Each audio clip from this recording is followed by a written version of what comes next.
Hi students, welcome to our channel. ఈ వీడియోలో మనం హిందీలోని నిబంధ్ గురించి తెలుసుకుందాము. ఈ నిబంధ్ ఎస్ఎస్సి పబ్లిక్ ఎగ్జామినేషన్లో 10 మార్క్స్కి ఉంటుంది. ఇప్పుడు కొన్ని ముఖ్యమైన నిబంధనల గురించి తెలుసుకుందాము. ఫస్ట్ మనకి ప్రియ త్యోహార్ కానీ కిసి ఏక్ ధార్మిక్ త్యోహార్ అని, లేకుంటే కిసి ఏక్ త్యోహార్, లేకపోతే దీవాలి నిబంధ్ రాయండి అని ఇస్తారు. ఇందులో ఏది వచ్చినా కూడా మనం దీపావళి గురించి రాయొచ్చు. ఇక్కడ దివాళీ నిబంధ్ ఎలా రాయాలో చూద్దాము. ఫస్ట్ పాయింట్, దివాళీ హిందూओं का एक प्रमुख त्योहार है. అంటే హిందువులన్ని పండుగలలోనూ దివాళీ అనేది ముఖ్యమైన పండుగ. సెకండ్ పాయింట్, శ్రీకృష్ణ ने नरकासुर का वध इस दिन किया था. శ్రీకృష్ణుడు నరకాసుర్ని ఈరోజు చంపినాడు అని అంటారు. लोगों ने नरकासुर के वध पर खुशियाँ मनाती. దీపం కే సమూహకో దివాళీ कहते हैं. అంటే దీపాల సమూహమే Diwali. Next point, yeah Ashwin అమావాస్య కే దిన్ మనాయా జాతా హై. ఈ పండుగ ఆశ్వయుజ మాసంలో అమావాస్య రోజున వస్తుంది. నెక్స్ట్ పాయింట్, దివాళీ బచ్చోం కే లియే బడా ఆనందదాయక్ పర్వ్ హై. ఈ దివాళీ పండగ పిల్లలందరికీ ఎంతో ఆనందాన్నిచ్చే పండుగ. నెక్స్ట్ పాయింట్, సబ్ లోగ్ ఇస్ దిన్ అభ్యంగన స్నాన్ కర్తే హై, వహ్ నయే కపడే పహనాతే హై. ఈరోజు అందరూ తలంటు స్నానం చేసి కొత్త బట్టలు ధరిస్తారు.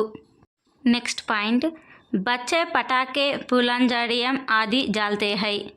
నెక్స్ట్, సభీ లోగ్ మందిర్ జాతే హై. పిల్లలు అందరూ పటాకాసులు కాలుస్తారు. అలాగే చాలామంది గుళ్ళకు వెళ్తారు. నెక్స్ట్ పాయింట్, దివాళీ కే దిన్ చారోం ఔర్ ఉల్లాస్ ఔర్ ఆనంద్ చా జాతా హై. లక్ష్మీ మాతాకి విశేష్ పూజ హోతీ హై. ఈ పండుగని చాలామంది ఉల్లాసంగా మరియు ఆనందంగా జరుపుకుంటారు.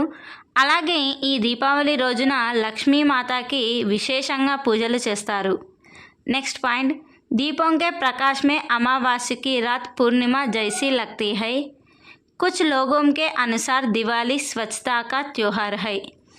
इस पर्व पर समाज में एक नई सजगता दिखाई पड़ती है. ఈ దీపావళి వెలుతురులతో అమావాస్య రాత్రి కూడా మనకు పూర్ణిమ రోజులాగా కనిపిస్తూ ఉంటుంది. అలాగే ఈ దివాళీ త్యోహార్ అనేది స్వచ్ఛతకు గుర్తు. దివాళీ నిబంధ్ కానీ ప్రియ త్యోహార్ కానీ అడిగినప్పుడు ఈ పాయింట్స్ రాస్తే సరిపోతుంది. నెక్స్ట్, దూరదర్శన్ నిబంధ్ గురించి తెలుసుకుందాము. ఫస్ట్ పాయింట్, दूरदर्शन को टेलीविज़न भी कहते हैं.